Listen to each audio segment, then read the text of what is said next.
दोस्तों अभी हम पहुंच चुके हैं जीवछ नदी घाट सप्ताह में, जो मधुबनी के अंतर्गत है। आपको बता दें कि देख सकते हैं बच्चों का मुंडन करवाने के लिए जीवछ नदी घाट पर किस प्रकार की जो है भीड़ लगी हुई है। काफी संख्या में सुबह से लेकर अभी तक जो है सो यहाँ भीड़ देखने को मिल रही है। जैसे आपको बता दें कि अमूमन ऐसा भीड़ जो है जीवछ नदी घाट पर देखने को मिलती है। अभी आप देख सकते हैं काफी संख्या में श्रद्धालु अभी आ ही रहे हैं, गाड़ी घोड़ा से जो है सो अभी पहुंच रहे हैं। देख सकते हैं काफी संख्या में यहाँ से मुंडन करा के जा भी चुके हैं और कई जो है सो अभी मुंडन करवाने के लिए आ रहे हैं। आप देख सकते हैं यहाँ काफी भीड़ लगी हुई है, श्रद्धालुओं की काफी भीड़ है। आपको बता दें कि ये मधुबनी शहर से मात्र 1.5 किलोमीटर की दूरी पर ये नदी है और नदी में जो है सो ये घाट जो बनाई गई है, उस घाट पर देख सकते हैं काफी संख्या में श्रद्धालुओं की भीड़ है। देख सकते हैं छोटे छोटे बच्चों का जो है यहाँ मुंडन कराया जा रहा है। आपको बता दें कि अमूमन इस प्रकार की खबरें जो है सो हम आपको दिखाते रहते हैं। सड़कों पर देख सकते हैं गाड़ी घोड़ा का कितना जो है सो लाइन लगा हुआ है।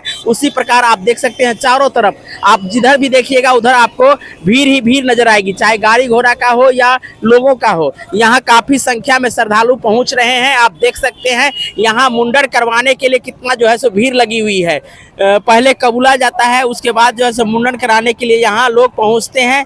आपको बता दें कि आज के तारीख में, आज के दिन जो है सो काफी संख्या में मुंडन करवाने के लिए मिथिलांचल के जगह जगह से लोग यहाँ पहुंचे हुए हैं। मिथिलांचल के कोई ऐसा कोना नहीं होगा जहाँ से लोग यहाँ नहीं पहुंचे होंगे अपने बच्चों का मुंडन करवाना हो, या कोई भी जीवछ नदी से जो है सो अपना वर मांगा हो, उनका वर पूरा हुआ हो, उसके बाद जो है सो यहाँ आकर के अपना मुंडन या जो भी संस्कार कार्य है वो करवा रहे हैं। आप देख सकते हैं काफी संख्या में यहाँ लोग पहुंचे हुए हैं, सड़कों पर काफी भीड़ लगी हुई है और उसी प्रकार का भीड़ जो है यहाँ नदी पर देखने को मिल रही है। आपको बता दें कि अभी हम मधुबनी जिला के सप्ताह स्थित जीवछ नदी घाट पर हैं और आप देख सकते हैं जीवछ नदी घाट पर किस प्रकार की भीड़ लगी हुई है।